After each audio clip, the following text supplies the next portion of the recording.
स्वागत है दोस्तों आप सभी का आपके अपने चैनल झारखंड फाइटर्स में। आज हम लोग भूगोल से सौरमंडल में पृथ्वी के चैप्टर से संबंधित प्रश्नों को देखेंगे। ये सारे प्रश्न जो हैं दोस्तों वो एनसीईआरटी बेस्ड हैं। एनसीईआरटी की बुक से लिया गया है, जो 6 क्लास 8 क्लास 10 क्लास का हो 12 क्लास का, उसको सारा निचोड़ इसमें है। इसलिए क्वेश्चन जो आज आप लोग करेंगे वो बहुत ही मोस्ट इम्पोर्टेंट होंगे और आपके एग्ज़ाम के लिए बहुत ही सही साबित होंगे। तो दोस्तों देखते हैं प्रश्नों को। तो हमारा पहला प्रश्न है आज का, पृथ्वी को किसका जुड़वां ग्रह माना जाता है। तो सबसे पहले हमें इस बात को समझना है कि जुड़वां ग्रह बोल रहा है। जुड़वां ग्रह का मानी ही होता है कि हम शकल या एक जैसा, उसका गुण एक जैसा हो या दिखने में एक जैसा हो। तो इन सब क्वालिटी को मिलाकर हम उसको जुड़वां बनाते हैं कि उसी के जैसा है। तो यहाँ पूछा जा रहा है कि पृथ्वी का जुड़वां ग्रह कौन सा है।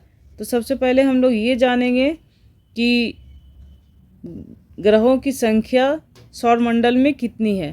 तो ग्रहों की कुल संख्या भी वर्तमान में कितनी है दोस्तों, तो 8 ग्रह हैं। कुल ग्रह 8।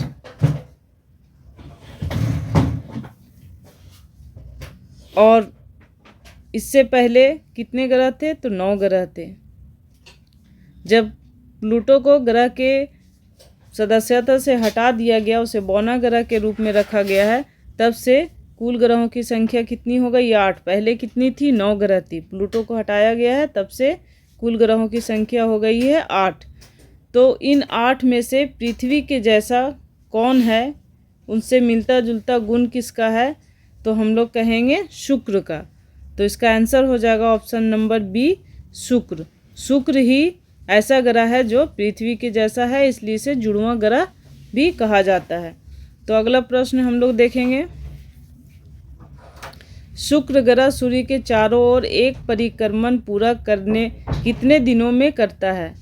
तो शुक्र जो है, जो हम लोग सभी लोग जानते हैं कि जो 8 ग्रह हैं वो सभी लोग किसके चक्कर लगा रहे हैं, सूर्य के।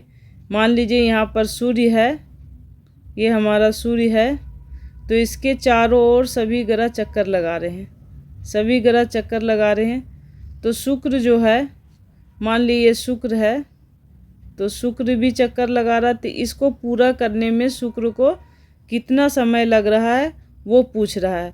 तो इसको पूरा करने में कितना समय लगता है, तो आपका आंसर हो जाएगा 255 दिन।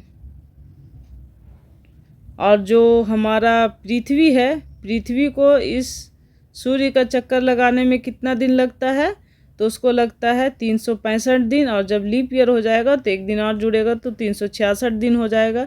तो हमारा यहाँ पर आंसर हो जाएगा 255 दिन। शुक्र जो है सूर्य के चारों ओर एक परिक्रमण पूरा करने में कितने दिन लगाता है, तो 255 दिन। और पृथ्वी कितना लगाता है, 365 दिन। चलिए दोस्तों आगे बढ़ते हैं, अगला प्रश्न देखते हैं, शनि ग्रह के चंद्रमाओं की संख्या कितनी होती है। तो शनि ग्रह का जो चंद्रमा से आप लोग समझ रहे हैं किसको कहेंगे, चंद्रमा हम उसे कहते हैं जो ग्रहों के चारों ओर चक्कर लगाता है। जैसे मान लीजिए ये पृथ्वी है, तो पृथ्वी का एक चंद्रमा है, इसको हम लोग बोलते हैं उपग्रह चंद्रमा। अब ये चंद्रमा क्या करेगा, इस पृथ्वी के चारों ओर चक्कर लगा रहा है। ये चंद्रमा है, ये पृथ्वी है, ये पृथ्वी है, इसके चारों ओर चक्कर लगा रहा है। तो ये जो चंद्रमा है ये पृथ्वी का एक उपग्रह है। तो इसीलिए कहा गया है शनि ग्रह के चंद्रमाओं की संख्या कितनी है ना, यानी कि उपग्रहों की संख्या कितनी है। चंद्रमा से मतलब है, तात्पर्य है उपग्रह, उपग्रह कितना है। तो शनि ग्रह के चंद्रमा की संख्या कहें या उपग्रह कहें, उसकी संख्या है 30 से अधिक। इसका आंसर हो जाएगा दोस्तों ऑप्शन नंबर ए, 30 से अधिक। अगला प्रश्न है दोस्तों, सूर्य की पृथ्वी से लगभग दूरी कितनी है। तो सभी लोग जान रहे हैं कि ये आपका ग्रह है, सूर्य है, और यहाँ पे सभी ग्रह चक्कर लगाते हैं, इस तरह से चक्कर लगाते हैं। ये आपका सूर्य है। तो बोला जा रहा है कि सूर्य की पृथ्वी से लगभग दूरी कितनी है। मान लें यहाँ पे हमारा पृथ्वी है, तो इससे इसकी दूरी कितनी है, तो ये दूरी हम लोगों को बताना है। तो ये दूरी हमारा हो जाएगा 15 करोड़ किलोमीटर। तो ऑप्शन नंबर सी हमारा आंसर होगा। कितना दूरी है यहाँ से यहाँ तक, तो 15 करोड़ किलोमीटर।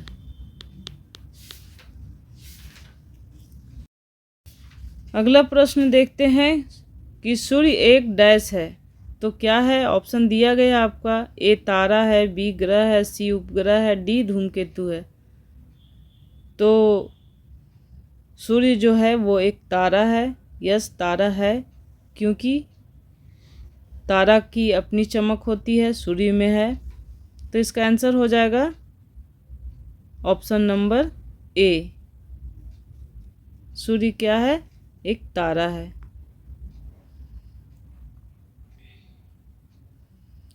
अगला प्रश्न है, कृत्रिम पिंड कौन से होते हैं। तो कृत्रिम पिंड कौन से होते हैं, तो इसका ऑप्शन दिया गया। ऑप्शन ए मानव निर्मित उपग्रह, बी ग्रह, सी उल्का पिंड, डी उल्काएं। यहाँ जब कृत्रिम की बात आ रही है, यानी कि जिसे मानव ने बनाया हो। कृत्रिम हम उसे ही कहते हैं जिसे मानव ने बनाया हो। कृत्रिम का अर्थ होता है मानव के द्वारा बनाया गया। पिंड यहाँ हो गया, पिंड का मानी हो गया यहाँ पर उपग्रह, और कृत्रिम का मानी हो गया मानव निर्मित। तो इसका आंसर हो जाएगा दोस्तों, कृत्रिम पिंड कौन से होते हैं, तो मानव निर्मित उपग्रह। ग्रह जो होते हैं वो प्राकृतिक होते हैं, ये बने हुए होते हैं पहले से, इसे हम लोग नहीं बना सकते हैं। उल्का पिंड भी प्राकृतिक हैं और उल्काएं भी प्राकृतिक हैं, ये सारे प्राकृतिक हैं।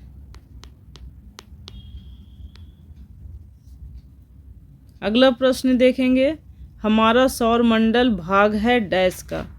तो हमारा सौरमंडल किसका भाग है, तो हमारा सौरमंडल भाग है ऑप्शन नंबर ए नक्षत्र मंडल का, बी ग्लोब का, सी मिल्की वे का, इनमें से कोई नहीं।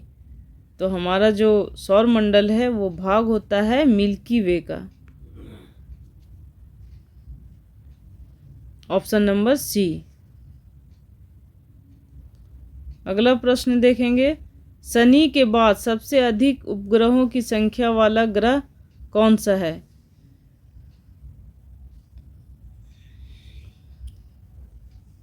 शनि के बाद सबसे अधिक उपग्रह होता है यूरेनस का। तो इसका आंसर हो जाएगा ऑप्शन नंबर सी, यूरेनस।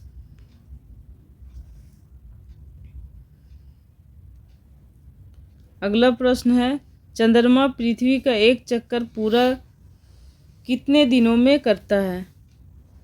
अब जो चंद्रमा है, जो पृथ्वी का एक उपग्रह है, वो पृथ्वी का चक्कर पूरा करने में कितना समय लगाता है वो पूछा गया है। तो जो चंद्रमा है, पृथ्वी का एक चक्कर पूरा करने में समय लगाता है 27 दिन। ऑप्शन नंबर ए इसका आंसर हो जाएगा 27 दिन। अगला प्रश्न है, हम हमेशा चंद्रमा के एक ही भाग को देख पाते हैं क्योंकि। ऑप्शन ए चंद्रमा का अपनी धुरी पर तथा पृथ्वी की एक परिक्रमा पूरी करने का समय लगभग बराबर है। बी है चंद्रमा का आकार बहुत बड़ा है, नहीं।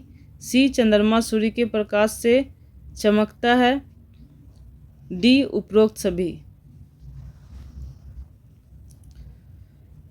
तो ये सब सही नहीं है, लेकिन हम लोग चंद्रमा का एक ही भाग क्यों देख पाते हैं। कहा जा रहा है कि चंद्रमा जो है अपनी धुरी पर, मान ली ये जो चंद्रमा है,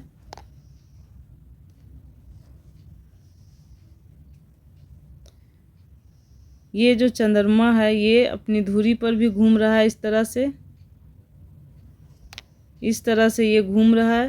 तो इसको घूमने में जो समय लगता है तथा जो पृथ्वी की एक परिक्रमा पूरा करने का समय जो लगता है वो क्या है, लगभग बराबर है। ये जो घूम रहा है और ये जो पृथ्वी के चारों ओर घूम रहा है, दोनों का समय क्या है, सेम है। इसलिए इसका हम लोग क्या करते हैं, चंद्रमा का एक ही भाग हमेशा देख पाते हैं। इसका आंसर हो जाएगा ऑप्शन नंबर ए।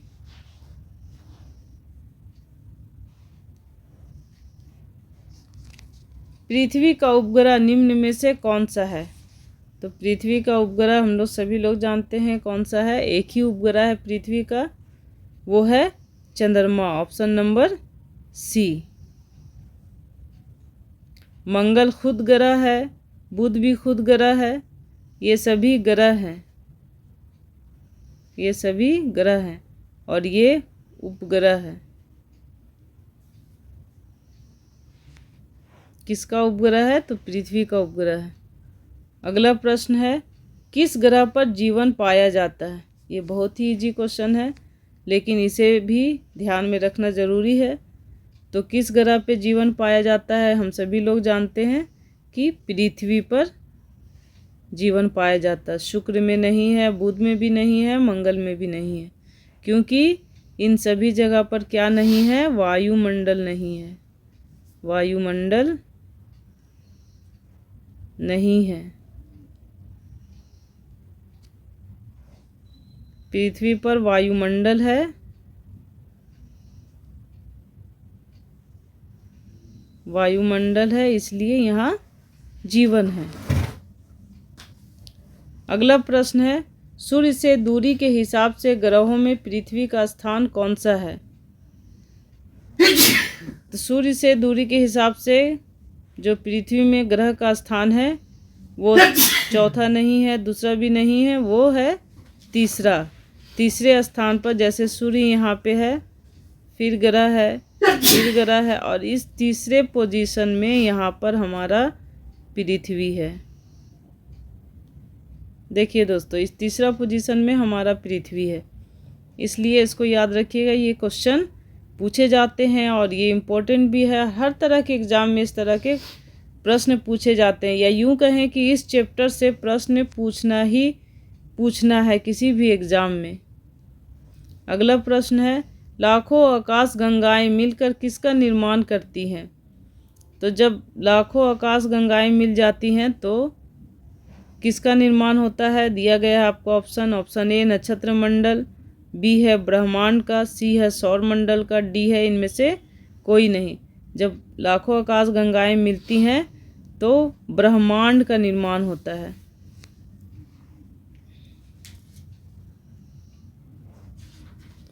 अगला प्रश्न है, मुख्य ग्रहों के अतिरिक्त अनेक छोटे छोटे पिंड सूर्य के चारों ओर चक्कर लगाते हैं, इन्हें क्या कहते हैं?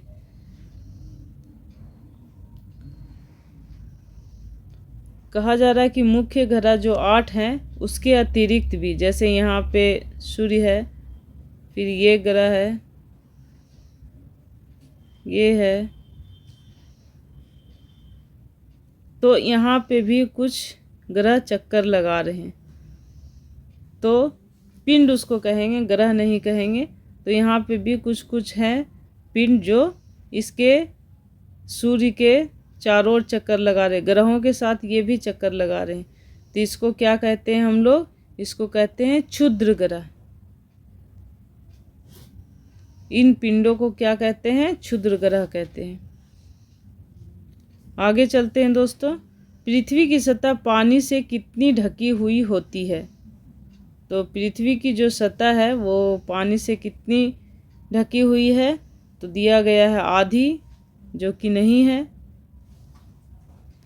फिर दिया गया 3/4, ये भी नहीं है, फिर दिया गया है 2/3। हाँ, 2/3 भाग जो है वो पृथ्वी का पानी से ढका हुआ है, यानी पृथ्वी की सतह पर पानी कितना है? 2/3 है। 2/3 भाग जो पृथ्वी का है वो किससे ढका हुआ है? तो पानी से ढका हुआ है, और 1/3 जो भाग बच जाता है वो आपका स्थल के रूप में है। आगे देखते हैं दोस्तों, सूर्य के तीसरा सबसे नज़दीक ग्रह कौन सा है? सबसे नज़दीक तीसरा, ये नहीं सोचिएगा कि सबसे नज़दीक पूछ रहा है, तीसरा नंबर पे पूछ रहा है कि सूर्य का सबसे नज़दीक ग्रह जो होगा तीसरा में कौन है। तो तीसरा में बुध नहीं है, नज़दीक है वो मंगल, हाँ मंगल है। ऑप्शन नंबर बी इसका आंसर हो जाएगा, ऑप्शन नंबर बी, जो सूर्य का तीसरा सबसे नज़दीक ग्रह है। अगला प्रश्न है, सभी ग्रह सूर्य के चारों ओर किस प्रकार के पथ पर चक्कर लगाते हैं। तो इतना तो हम लोग जानते हैं कि सूर्य के चारों ओर सभी ग्रह चक्कर लगाते हैं। मान ली यहाँ पे सूर्य है ये, तो इसके चारों ओर चक्कर लगा रहा है ग्रह, तो किस आकार में, वृत्तीय यानी गोल, नहीं वृत्तीय नहीं लगाता, आयताकार, चरखुट, ये भी नहीं है। अब बोला दीर्घ वृत्ताकार मतलब इस तरह के आकार में चक्कर लगाते हैं, इस तरह के। ठीक है दोस्तों, इस तरह के जो ग्रह होते हैं, मान ली यहाँ पर मंगल ग्रह है, इस तरह से लगा रहे हैं, तो इसका आंसर हो जाएगा ऑप्शन नंबर सी, दीर्घ वृत्ताकार। अगला प्रश्न है दोस्तों, 7 तारों का समूह क्या कहलाता है। ऑप्शन है ए स्मॉल बियर, बी सप्तऋषि, सी ए तथा बी में से कोई नहीं, डी ए और बी दोनों। तो यहाँ पे जो 7 तारों का समूह होता है, हम लोग भी देखे होंगे, हम लोग भी रात में अगर छत पर बैठे रहते हैं गर्मी के मौसम में तो ज़रूर निहारते हैं आसमान को और देखते हैं, और बहुत लोग उसको बोलता है सप्त भैया या सप्तऋषि, या फिर इसको स्मॉल बियर भी कहा जाता है। तो इसलिए इसका आंसर हो जाएगा option number D, small bear भी और सप्तऋषि दोनों चीज़ ये कहलाता है। अगला है प्रश्न, सौर मंडल में क्या शामिल है। तो सौर मंडल में क्या क्या शामिल हो सकता है वो हम लोग जानेंगे। तो ऑप्शन दिया हुआ ए सूर्य, बी उपग्रह, सी उल्कापिंड और डी है उपरोक्त सभी। तो सौर मंडल जो हम लोग देखते हैं आसमान सौर मंडल, उसमें तो सूर्य भी है, आपका उपग्रह भी है और उल्कापिंड भी है। तो इसलिए इसका आंसर हो जाएगा सौर मंडल में क्या क्या है, तो उपरोक्त सभी है। अगला प्रश्न है, सूर्य के सबसे नज़दीक ग्रह कौन सा है। तो सूर्य के सबसे नज़दीक ग्रह है वो है बुध।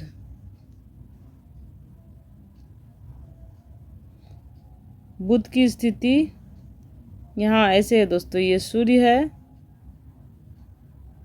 और यहाँ पे ये बुध है। अगला प्रश्न है, सौर मंडल के केंद्र में क्या स्थित है। तो सौर मंडल के केंद्र में क्या स्थित रहेगा, जिसके चारों ओर सब चक्कर लगा रहा है।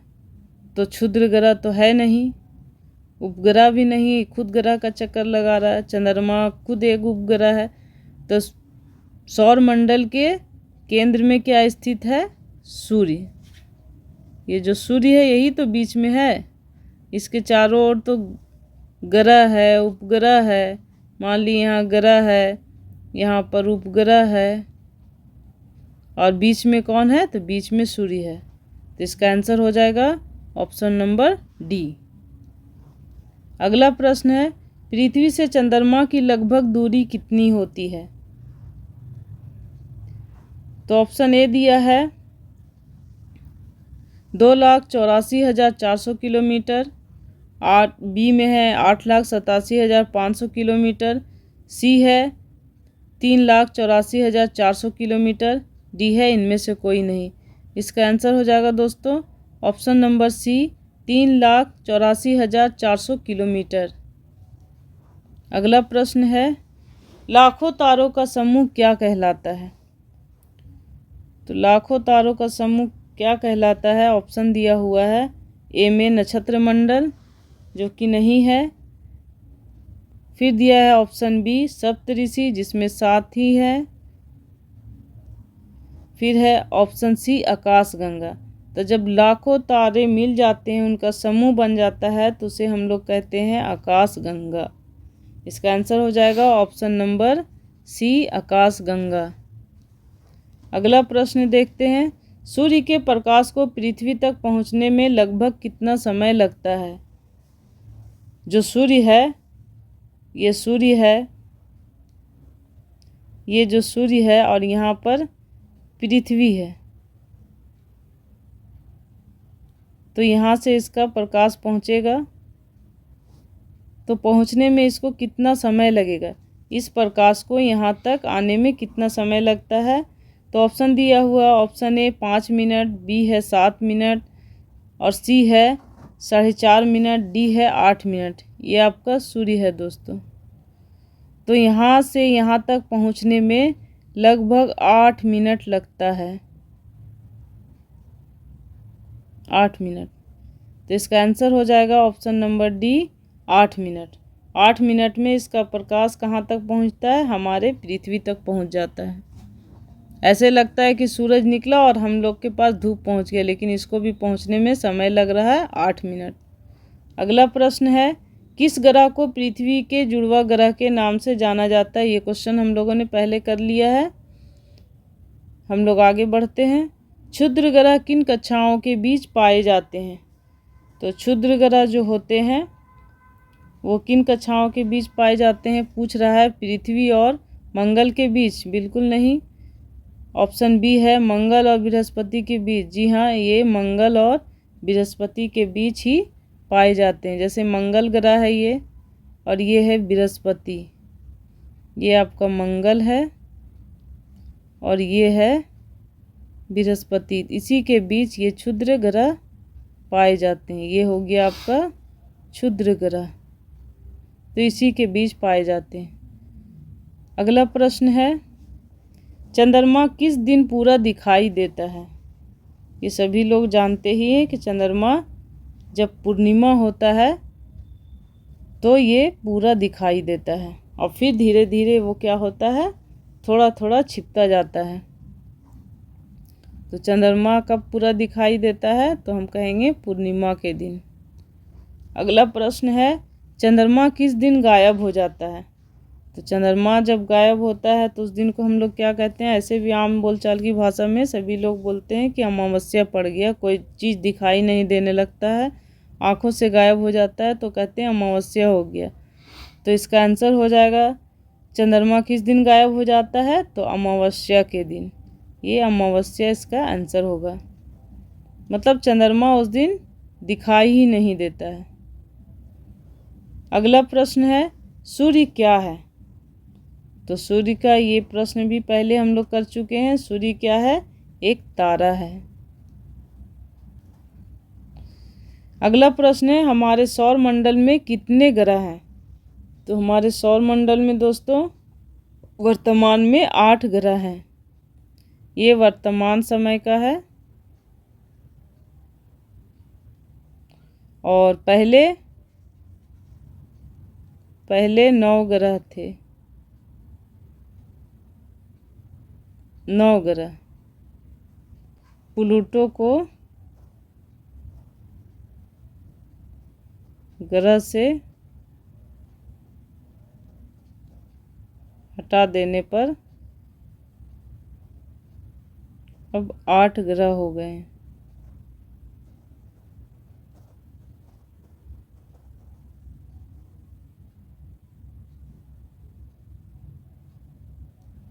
चलिए अगला प्रश्न देखते हैं, प्रकाश की चाल कितनी है। प्रकाश की चाल कितनी है, यानी कि प्रकाश को चलने में कितना समय लगता है, कितनी दूरी चलने में कितना समय लगता है, इसी को हम लोग कहते हैं चाल। तो प्रकाश की चाल कितनी है, पहला दिया हुआ है 3 लाख किलोमीटर प्रति सेकेंड।